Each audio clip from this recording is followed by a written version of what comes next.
Right, good evening everybody. My name's Ian King. I'm one of the committee members on the South Wales branch of the BCS.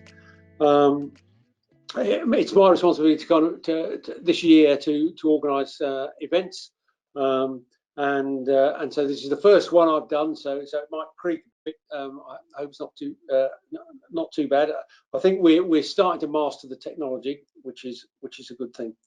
Our talk tonight is a Christmas themed talk. We try to have a Christmas themed talk every year, and it's called the Festive Chest. So it's Christmas themed, but yeah, with a cyber security twist. And I'd like to introduce Lauren Watskeen, who actually found this talk for us, and is another committee member, to just to introduce the talk and the speakers this evening. Okay, thanks very much for your attention. Hello everyone, Merry Christmas, Nadala Clowen. So yeah, this year's talk is being delivered by three wonderful cybersecurity professionals.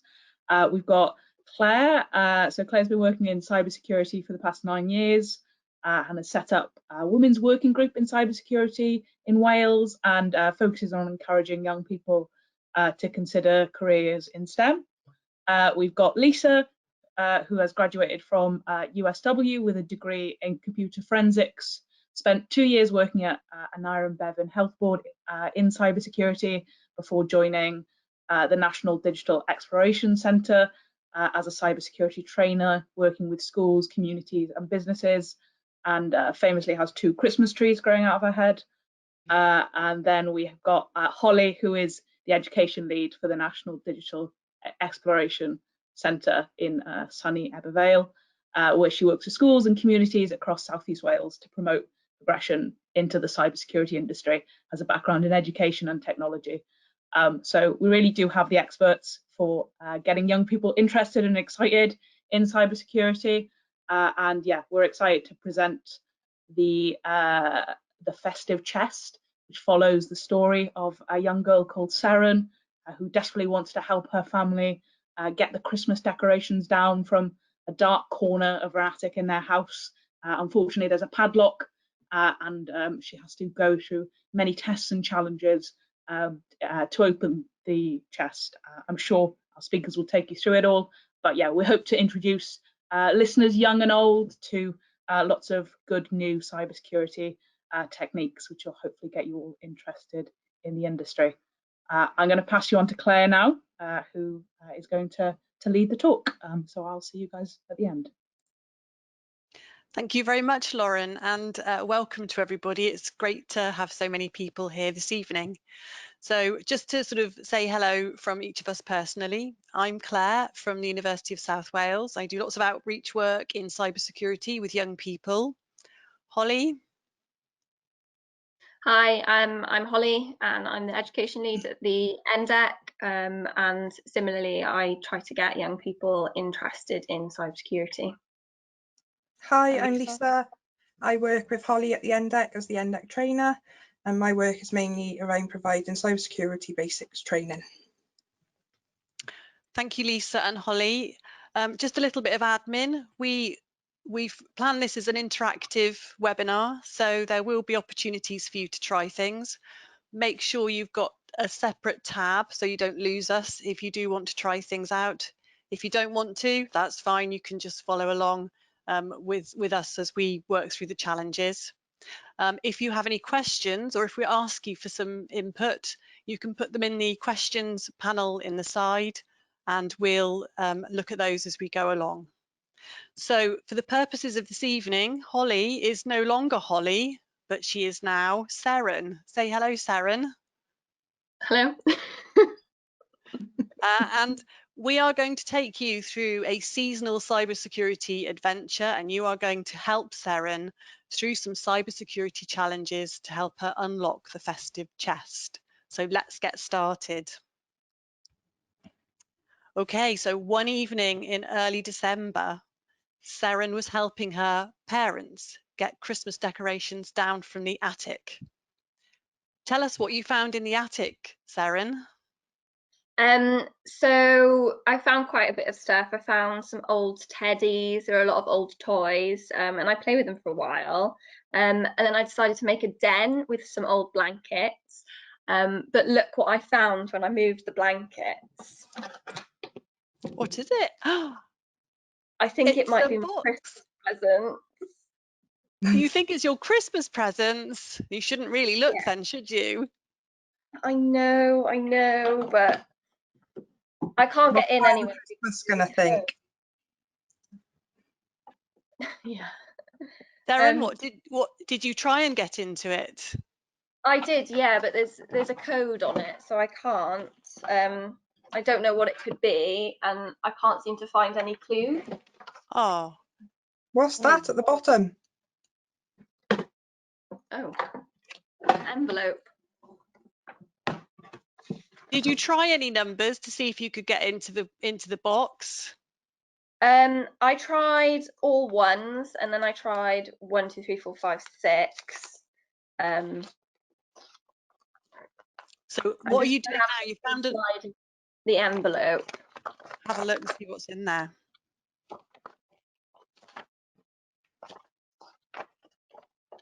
Oh, What it's a is code. it? I don't know. Ooh, that's a funny looking code. You can see it here. It's got lots of symbols on it. I don't know what it means. Okay. I wonder if anybody watching has ever seen a code like that. I think there's quite a few codes that people use, but why would somebody write something in a code? Why might you write something in a code, do you think? Keep secrets. I think it's yeah, keep secrets. So like if I wanted to send you a message, Seren, and I didn't want anybody else to know what it says, I could write a code for you, couldn't I? Okay. Well, I suppose if you think about it, when we use computers and we log into them, or when we use our phones, we use codes all the time, don't we, to keep our account safe? So that's one way of using codes. Or like sending emails. Yes, so that the messages stay safe whilst they're travelling from one computer to another, do you mean? Has anyone got any ideas what it might be? So if you're listening and you might want to think about what sort of code it is, have a go at doing that. And then we looked at some different types of codes, didn't we? And we came up with some codes that use symbols like this. I know the Egyptians used symbols to write stories. They did, didn't they? And they used to write them on the walls, didn't they? Yeah, it doesn't look like that though. These are some codes that I found. So There's some of those hieroglyphics, yeah. There's semaphore, there's braille, so all sorts of funny codes really, but none of those look like that code there. I'm going to have a look in the chat and see if anybody thinks they know what it is, or somebody's come up with an idea. They think it might be something called Pigpen. Let's have a look. Oh, I think we found a Pigpen cipher, didn't we? that's one that you were looking at earlier. This one here. Yeah, brilliant. Lisa, do you know how the Pigpen cipher works? I do. So the Pigpen cipher, it's a substitution cipher which uses symbols to replace the letters. So you've got the grids.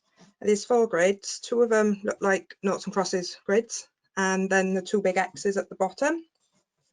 So how they done it was, we use A as an example. So A is surrounded by a line going down and a line going across, where it looks like a backwards L. So instead of putting an A, they put a backwards L. And if you look at the second grid, it's the same, but with dots in. So if you look at the J, it's the backwards L with a dot. Then the 2 crosses, they're the last 8 letters of the alphabet. And if we use S for an example, it looks like it's in a big V. And W is in a big V with a dot. So they just work out what they want to say by using the grids for the symbols. So you take the letter out of the grid, and what's left of the grid makes the that's really cool, isn't it? So I wonder if anybody can work out what the code says using the grid here. If I think we've got some music, haven't we? On the next slide, we can play the music and you can have a go at solving it. So this little bit of music lasts about 1.5 minutes, and we're going to give you that much time to see if you can work it out, and I'm going to try and work it out too. Yeah, me too. Post it in the chat if you can work it out.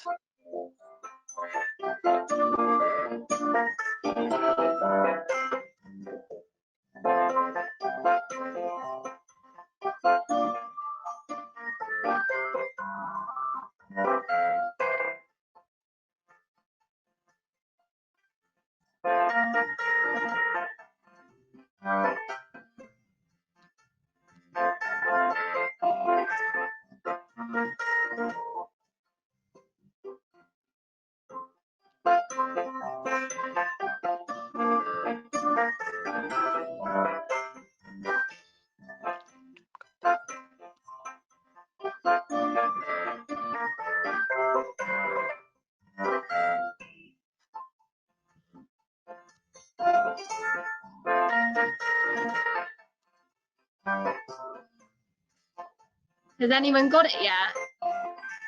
Yes.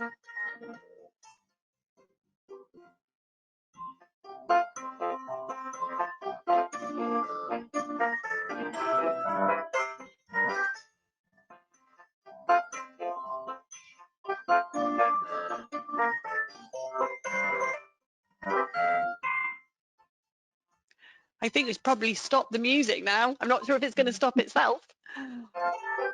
So we've got a few people in the chat Oh my who've managed God. to work it out, which is brilliant. Well So Thank you so much, guys.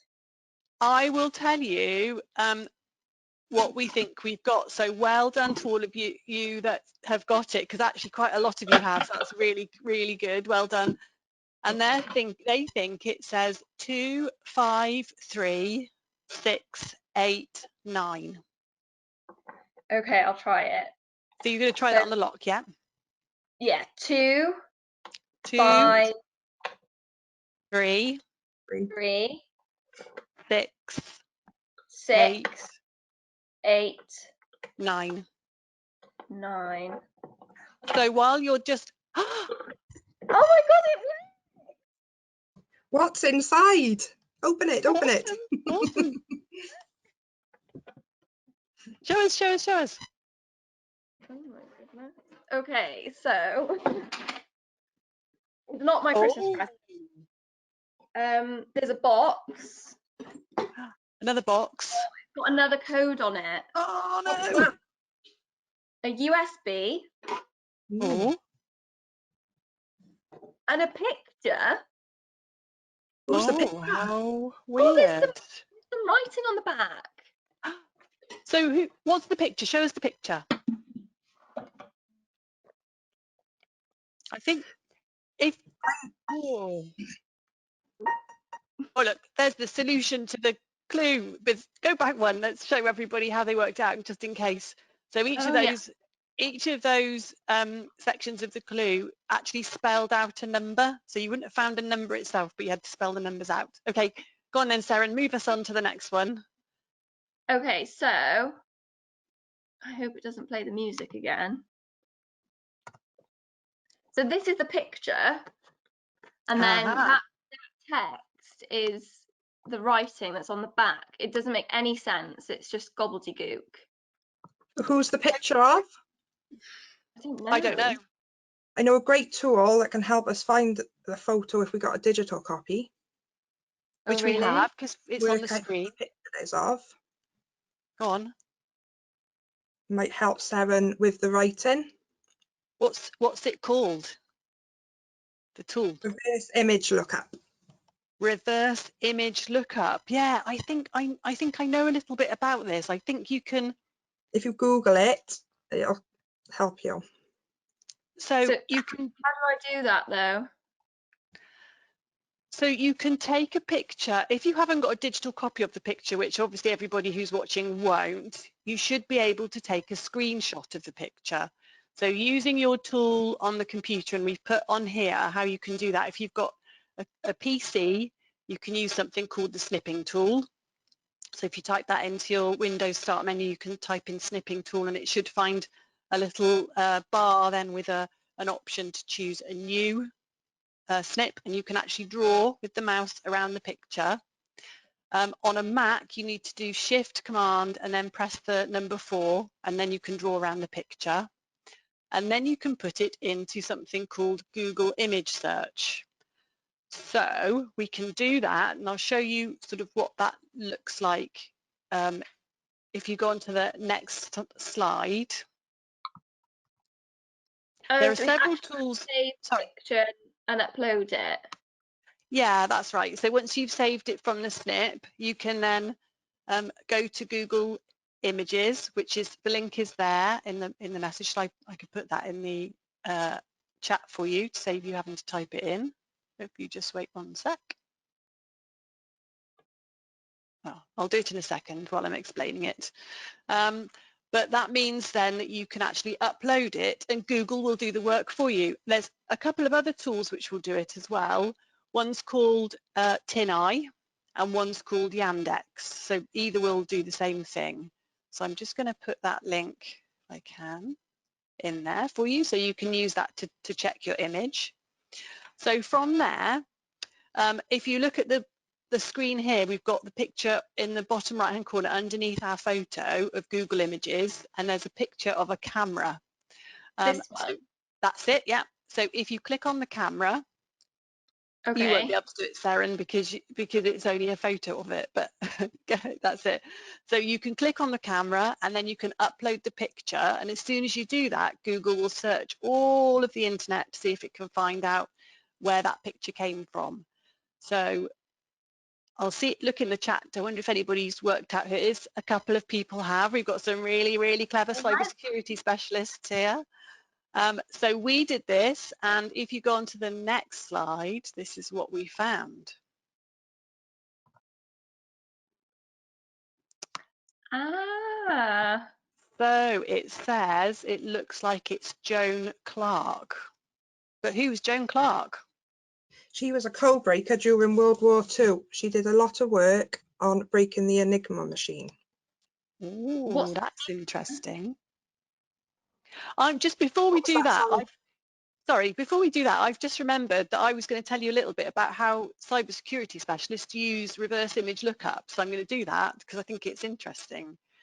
And it's actually really clever because if you think of the police when they're trying to investigate a crime and say somebody's posted a picture of a crime on social media, then they can actually use reverse image lookup to work out where that photo was taken. So they can take bits of the background, like the buildings or other sort of landmarks and features, and then they can reverse image look up them and find out where that crime took place. So it's actually really, really useful in criminal investigations, which is amazing.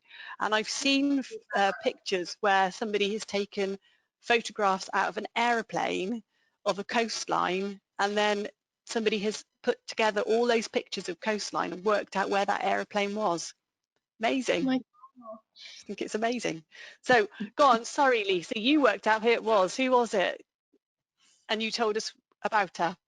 Oh, she worked for she helped break the Enigma machine during the World War, and the Enigma machine was what the Germans used to encode their secret messages in the war. They created the machine that turned German text into what seemed like jumble of lots of different letters, and then they sent it to the person who received it, who would have a similar machine, and then they'd be able to read it in plain text. Oh, wow. So hang on a minute, because I was thinking that weren't there some funny letters on the back of that photo? Yeah. Oh, look at that. I think So, we have You them know, on a the tool that slide. could help us encrypt and see what it says. So could this be an Enigma code? it could be. Now, I just wondering, Lisa, how you can find out all that stuff about Joan Clark. What did you do to find all that stuff out? Googled her. You Googled her. So that's something called open source intelligence, isn't it? Yes. And that's where you can use all the information that's on the internet to find out about other people and other things. And it's a really, really useful tool. And again, it's used a lot in criminal investigations because it allows you to find out about people that perhaps you didn't know things about them. You can find them because they posted information about themselves online. So do you ever post anything online, Seren? Sometimes. Okay, which is okay, but can be a little bit dangerous because if you post things that are personal about yourself, then they stay online forever, don't they? Yeah, no, I know that, but I really want my Christmas presents. Can we try and break the code? Yeah, sure. Okay, so we think maybe this could be an Enigma code, do we? I don't Yes. know how to work that out. How would we work it out? Well, I know a tool that we could use, and it's called Cyberchef.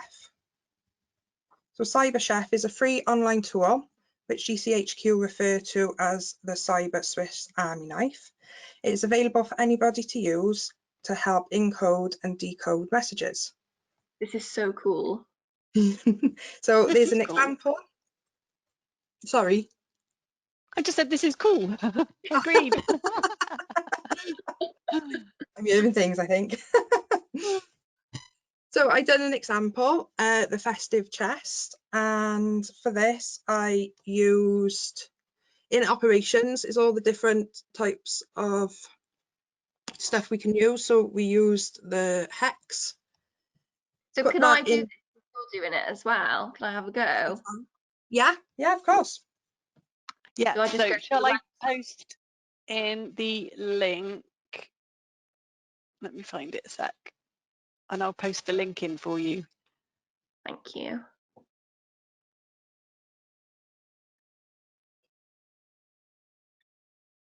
There we go. So that's the link for Cyberchef.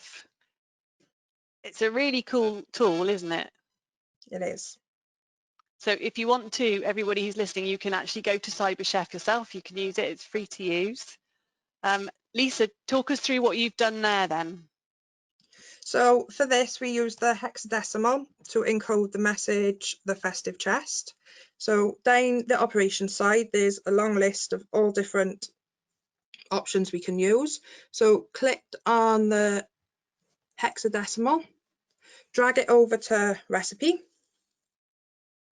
then just leave that as it is, and then in input, type in your message. So for this case, we used the Festive Chest, and it brings out the output at the bottom. That's really cool. So it's a bit like what we were doing with the pig pen cipher, only it's much more complicated, isn't it? Yeah. Okay. Cool. So But that isn't a hex code, is it, that we've got at the bottom? Because the code is there. yeah, No, maybe you guys at home can have a go at decoding this text. Yeah. So shall I pop that in the chat as well? So you don't have to type it all in.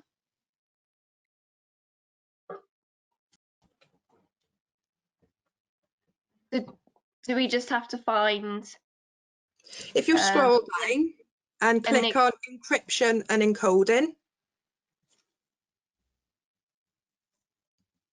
and then that'll bring a list, and at the bottom, it's close to the bottom, it'll say Enigma.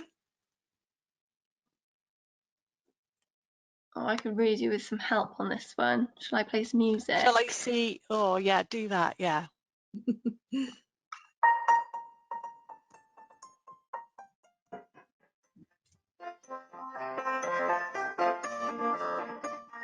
Has anyone got an answer yet? We have got one answer, but we'll give everybody a chance to find it out, shall we? Well done to the person. There's only one person, so you know who you are. You've got it right. Well done.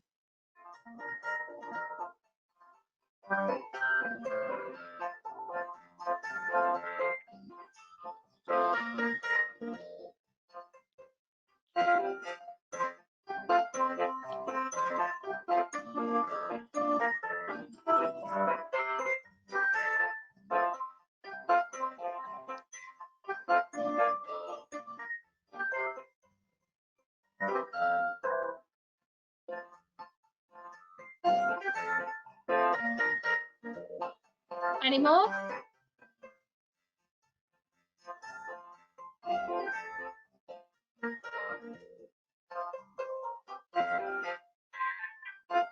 Almost. We've got someone who's almost there.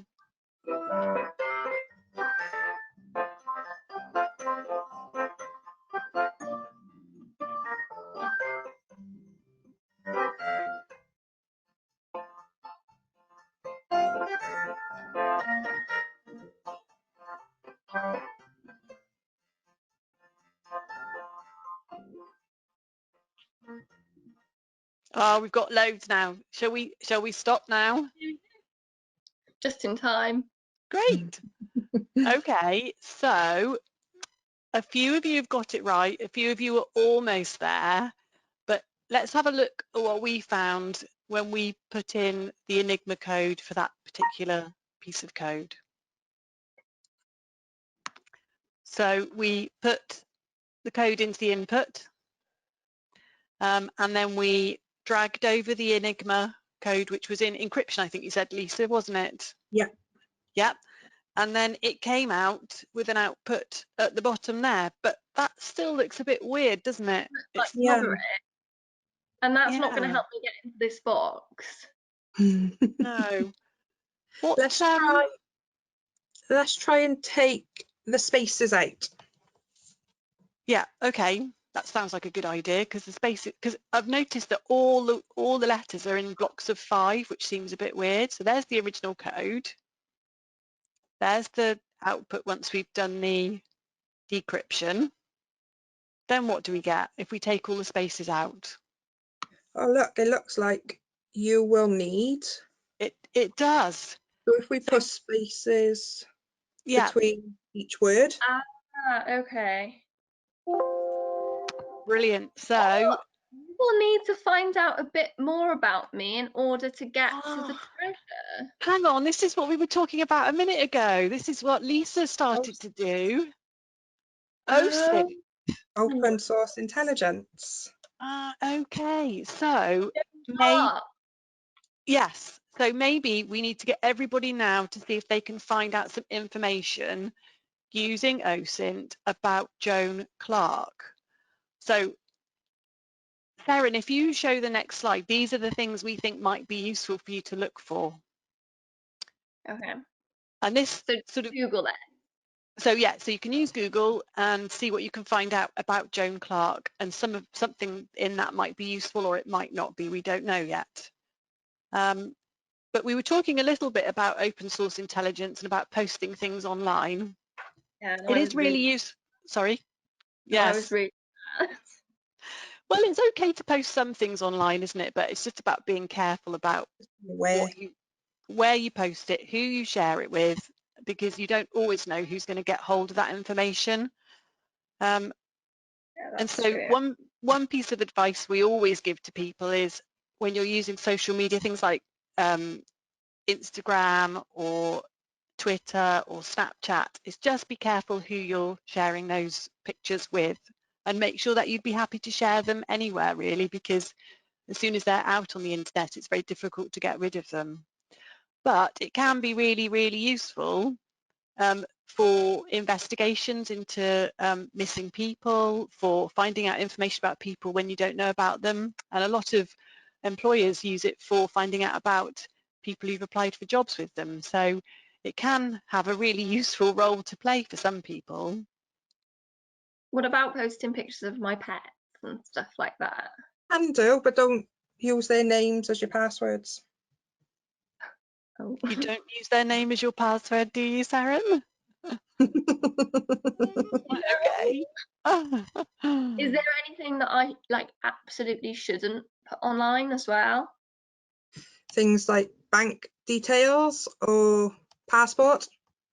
Okay. Picture of your Yeah. passport. People like to show off their passport photos, but just think all the information that's on that passport and what someone could actually do with it. Yeah, that's right. Okay, so we'll give you a little bit more time to find out. And you can post things you find out in the we've got some information coming through, which is really, really good. Okay, good. What else was in that box? Because we don't really know what we're looking for, do we yet? The USB stick. There might be Ah. something. What are you going to do with that? Well, I guess put it into my laptop. No, don't. You should always be careful with unknown USBs. Why? They could contain spreadable malware that could infect your computer, and it could steal and damage your personal information. So you have to be really careful if you find a USB anywhere. Oh, can I put It is something on my software computer you can to use. stop that? Okay. But What did since you say, Lisa? The software you can use to make sure that this protects your computer. Ah, have you got any of that software, Seren? I think so, yeah. I think my mum uses it. So can I Okay. put it in? Yes. On just I mean, this one time.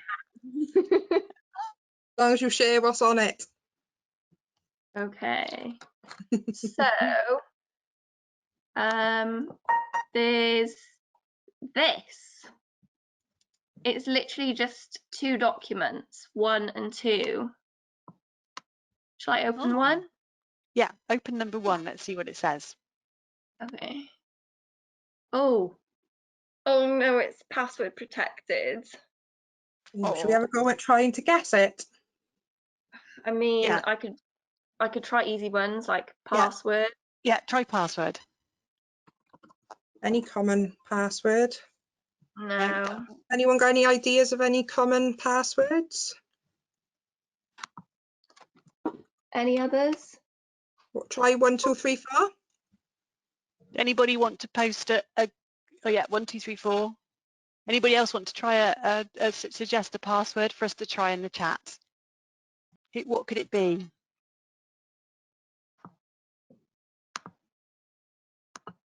Anyone any ideas? What else shall I try? 1, 2, Oh. 3, 4. Did you try that? Welcome No. 1, somebody said. Try welcome 1 as well. Okay, that's not right. Oh, Well, somebody's got a good idea. This one's a really good password. QWERTY. not The letters on welcome the one. keyboard. Wait a QWERTY. minute. Yeah, QWERTY. It's going to be that. It's going to be that. These are awful Someone passwords. used really good password here. I hope you don't really use these passwords. They are awful passwords. What? Wasn't it in with the picture of Joan? Maybe the information will help Could us be to figure out the password. Yeah, Great so what idea. information did people find on Joan? Maybe we could try something from there. Okay, she's got an MBE, so try MBE. MBE. Nope. No. Somebody said try let's have a look. I'm just going through. Try Joan Clark, all like her name, but without her name, but without any spaces in. Clark. Nope. Oh my goodness, this is really difficult. Try. Ooh. Some I know. number. Yeah, some numbers. Now, somebody suggested trying her birthday. So I'm just looking to see what her birthday is. So she was born Of June? 24th of June 1917. So should we try that first? So 24 06 06. 17? Yeah, because most people write it without the. Oh, Hey, It worked. get in. hang on a minute. Hang on a minute. Isn't that a really terrible password? Oh, that's really awful. If you use your date of birth, how easy is that to find out? I use my date of birth though. Ooh, you should not have said that You because can you share it with people. should never tell anyone your password. Oh. It's a real secret. So now we know your password. You can check how good your passwords are on this website. It's called How Secure Is My Password? The link is there at the bottom of the screen if you want to try this. I can't, can I post it in the chat for you? Let's have a quick look if I can do that, so you save you typing it. And So you can find out how long it would take for a cyber criminal to crack your password. you can indeed. No, I've posted that in the chat for you if you want to try it. So this is 1234, which I tried earlier, and it said your password would be cracked instantly. And there are lots of tools out there on the internet that you can use to try and what we call brute force a password. So this is why it's really important to have a good strong password. When you create a password, what you're doing is you're providing access into an account that you don't necessarily want to share. If you use a really bad password, it means that criminals can guess at your password, just like we've done. We've tried to guess at the password for this file. And like with my pet names and things, if I put their name on the internet, they might know to try them. Yeah, and we can set up bits of software that plugs in lots of secret information about yourself. So we can put in your date of birth, we can put in things about your family, we can put in your pets' names, and then we can let the computer mix them all up and try them as passwords against your accounts. So it's really, really important to have good, strong passwords. So if you haven't done it now and you're watching, go onto that website at the end and check some of your passwords, make sure they're nice and strong. But don't tell anyone your password like I did. Don't tell anyone, definitely not. The other thing you can do to make sure you've got a really good strong password is if you want to try and think about how to set a good password up, is follow the National Cybersecurity Centre's advice, which is called 3 random words or think random. And what they suggest is that it's much easier to remember 3 words, but they are very difficult then for other people to guess. So I made one up just while I was putting the slide together that says pencil, house and orange. So I just made them up out of my own head. And then you put those words together and then maybe change a few things just to make it slightly more difficult. So I changed some of the E's to 3s, added in a capital letter, and then added in a couple of symbols as well. And that makes it much harder for somebody else to guess, but it's not so difficult for me to remember. So if you're trying to think of your passwords, that's a good piece of advice to follow. So if you put that password into the website now, it would take thousands of years to crack it. Hopefully, yes. Much more difficult. That's cool. Okay, so shall we go back to the document and see what was in it?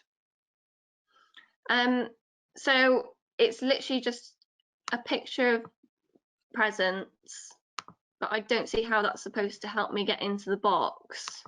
Maybe there's something hidden in text somewhere. Looks completely empty, doesn't it? Yeah. Maybe try deleting or moving the picture.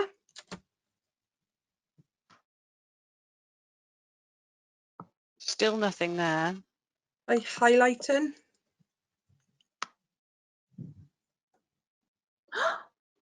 Whoa, what's that? Try changing the font colour. Oh my goodness, that's so smart. Wrong. What does it say? Hi Seren, this is your mum. Did you really think I would leave a trail to your Christmas presents? Stop looking, you will ruin the surprise. Oh, Guy. However, since you've put so much effort in, I will give you one little gift. If you can solve one last super hard cryptography puzzle and unlock the final box. Love, Mum. She's tricked me. P.S. The final puzzle is on the other file in the USB. Okay, well, let's have a look at that in a moment. But just before we do, I'm going to tell you what's happened with this file is it's using something called steganography. So steganography is when well, it actually translates as hidden writing. And basically it means hiding something in a document. And it's a trick that people use when they want to send secret messages to each other, because you can hide messages just like that. Or you could have really tiny text and hide that. You can do it in a spreadsheet where you put some information into a row and then hide the row so it looks like it's not even there. And it's a good way to send secrets to each other without being found out. So it's kind of like the codes and the cryptography we were doing earlier, but they're physically hiding the messages. Exactly. I heard about something like that actually. With the Romans, they used to tattoo secret messages onto the slaves' heads and then make them grow their hair out. So when they travelled then to a different place, the other person would shave their head again and reveal the message. Wow, that's so cool. In school. I don't think I'd fancy doing that though. No. Great. Shall we see if we can work out what that other... So have What's you the opened other up the other file? Yeah. Yeah, let's have a look now. Oh. That looks tricky. Well, that does look tricky. My goodness. Merry Christmas, Seren. And what are all these? I don't Maybe get it. work out what it means. I don't get that. That's really So hard. it must be a code like before.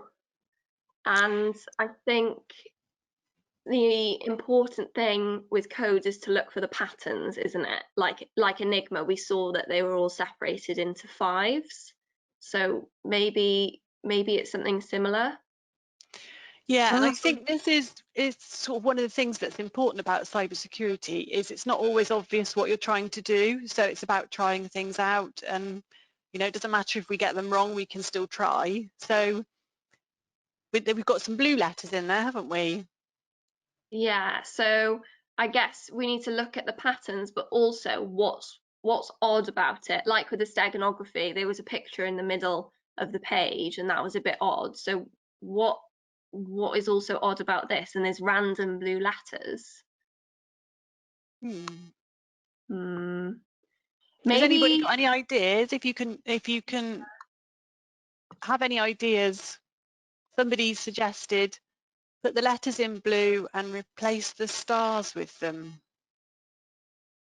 so star ER star Y star HR star T MAS S star REN star, like Yeah. maybe do it in 5s, because there's 5 on the A, so there's 5 stars.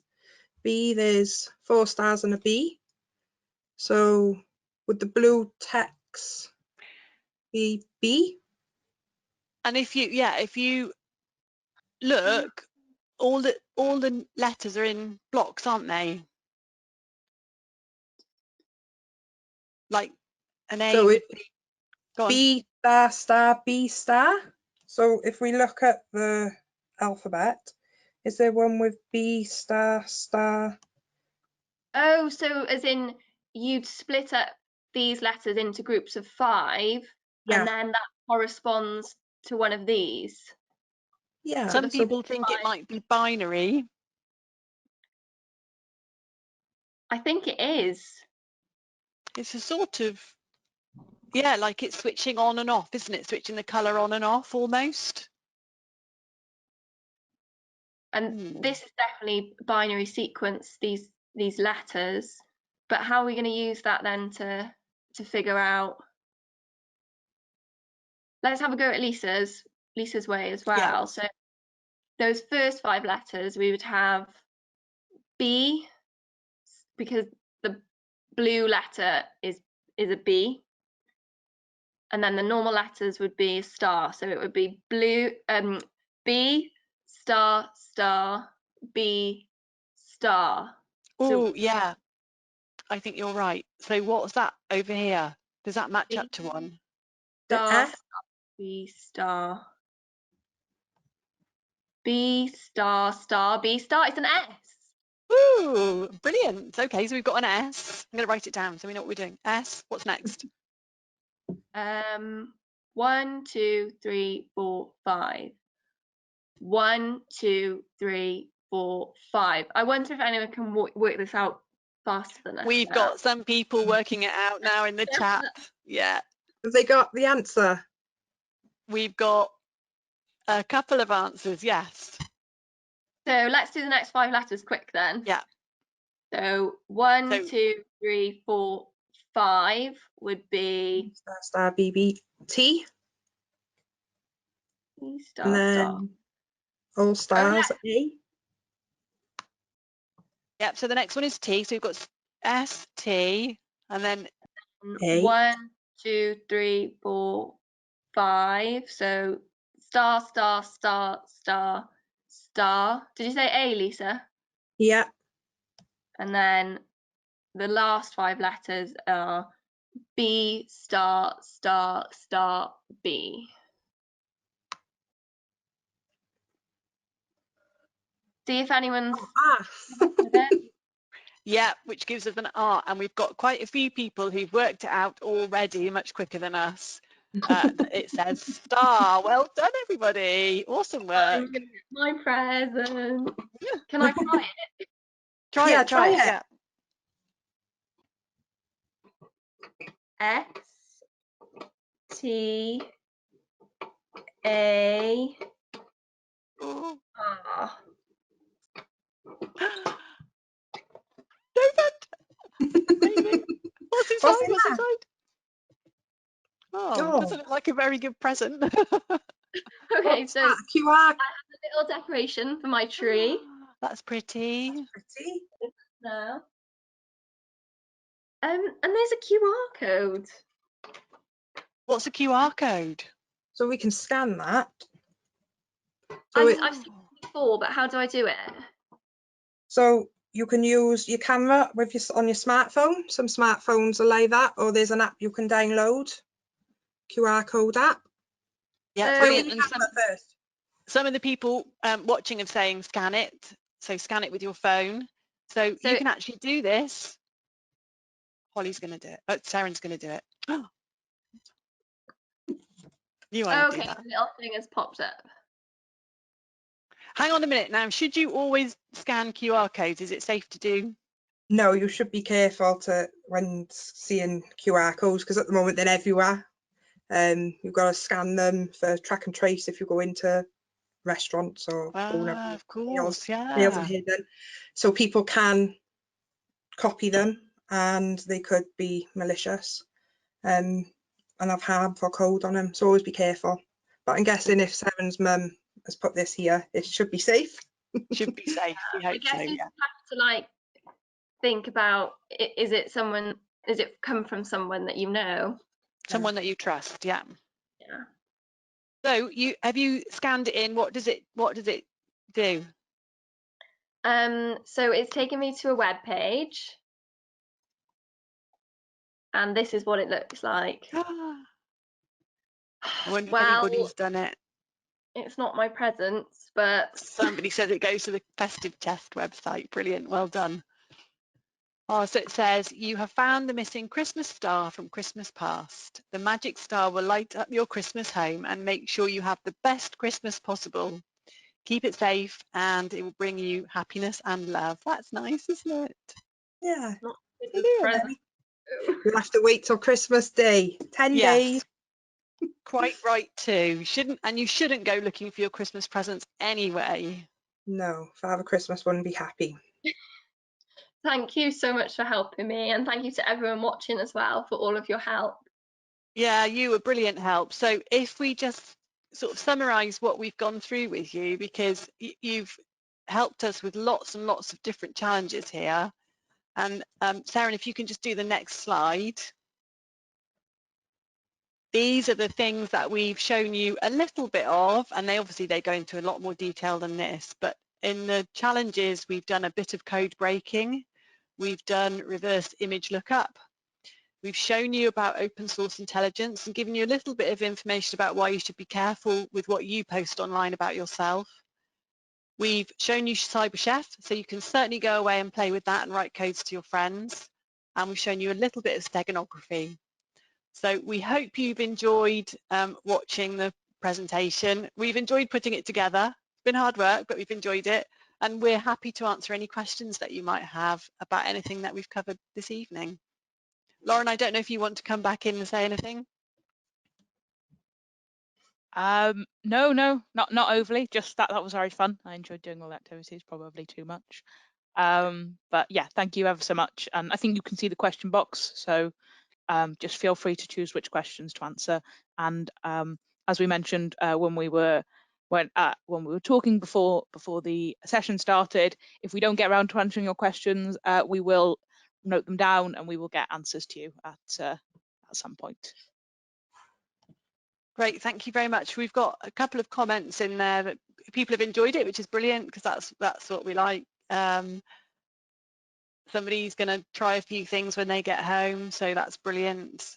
And we've got a question: how could you do this as a job? That's a really, really good question. Yeah, there's lots of jobs in cybersecurity, and I think, you know, one of the things we've shown here is that there are so many different aspects of cyber that, you know, you might go into it from a sort of police investigation angle, or you might go into it from a protection angle, so perhaps thinking about trying to secure systems so people can't break other people's passwords, or secure networks so that people can't hack into them, those types of things. So really, I think, you know, one of the things is really good to do is for you to try out lots of these types of things and work out which bit you enjoy the most, and then focus your attention on sort of trying to develop those skills. And there's loads and loads of resources online that you can interact with. I'm sure Holly's got some comments about that as well. Yeah, I was just going to say that you know, there's so many different angles, and you can really come at it from lots of different backgrounds. So, you know, we've seen today that a lot of it is to do with numbers and patterns, and that's the code breaking side. But, you know, there's also stuff to do with language and linguistics, and if you're interested in that sort of thing, you can still go into it. Or like Claire said, there's the police side, the legal side. But, you know, whatever angle you're coming at it from, whatever your interests are, a really good thing to get involved with is the National Cybersecurity Centre's Cyber First project. So, you know, whether you're school age, you can nag your teachers to get involved in the competitions that they do. You can also sign up for their they do residential and one day kind of courses for all different age groups, and they are going live at the moment for February, so you can have a look at those. Just Google NCSC Cyber First and you'll find loads of information. You know, if you're older, there are bursary opportunities for studying it in university, and there are so many universities that offer it. You know, we work for University of South Wales, which offers great cybersecurity courses in Wales, but there are loads around the UK. There's also the Cyber Discovery competition. It doesn't open until September each year, so you'll have to wait for that one, but that's really great. If you have a look at Cyber Discovery online, you'll find out some good information. And then the other thing to look at is the Immersive Labs community platform. If you give that a Google, and I'm sure we can send out some of these resources actually with the unanswered questions at the end, because we've got a document with all the resources on it. Yeah, so on there you can do some little lessons, but they're gamified, so it's like playing a game, but you're learning about cybersecurity at the same time, and can figure out which area you like. Yeah, I was just going to add to that there's some really good websites where you can actually sort of do what are called capture the flag competitions. So there's a site called Try Hack Me, which is running a Christmas competition at the moment. So there's very introductory level labs, probably for the older viewers that are watching. But those give you the opportunity to have a go at things, and there's videos that go alongside them, so if you get stuck you can just watch the video and work through it with the video. and another one is Hack the Box, but all of which have lots of cover all the aspects, just like Immersive Labs does, so you can work out which thing you really like the most. Somebody's asked in the chat, how would you use Cyberchef to chat with your friends? Well, you write your code, your message, and then put it into Cyberchef and encode it, and just tell your friend what message what encoding technique you've used, so that they can then decode it when you send it to them. It's not really intended for that, but it's a sort of nice little extra that you can do. Yeah. And I think we're probably pretty much there, really. So unless there's any further questions, I think we're probably ready to draw it to a close. Thank you for the nice comments, lots of lovely comments in the chat, so I'm glad you've enjoyed it.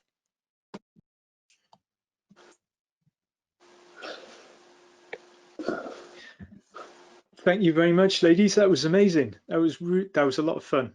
That was good. Although I got stuck on a few of those, so that's not so good. I was thinking of you, Andy, when Holly was talking about the Romans and then having to grow your hair out and thinking it wouldn't work for you, would it? I had actually thought about putting something on the back of my head to come on camera, but I thought no, because I'd probably have spelt it wrong or something. Well, that was really good. Thank you very much. On behalf of BCS South Wales, Mid Wales and Bristol branches, thank you very much for doing this presentation for us this evening. And it was nice to do something that was Christmas related. And yeah, it was fantastic. Thank you very much. To all our members and our non-members, we'll be starting our 2021 event program in January. So we hope to see you at our next webinar. We advertise everything on Eventbrite, and we've got LinkedIn page and Twitter. So please follow us for updates. And if you do have any questions for the ladies, thank you to Claire, thank you to Holly, and thank you to Lisa. You can email the branch, either the Bristol branch, Mid Wales, or myself at the South Wales branch, and we'll make sure we get those questions to the ladies on the call tonight. Thank you very much, everyone. Stay well, have a great Christmas break, and we'll see you in the new year. Thanks, everyone. Thanks, Andy. Goodbye, everybody.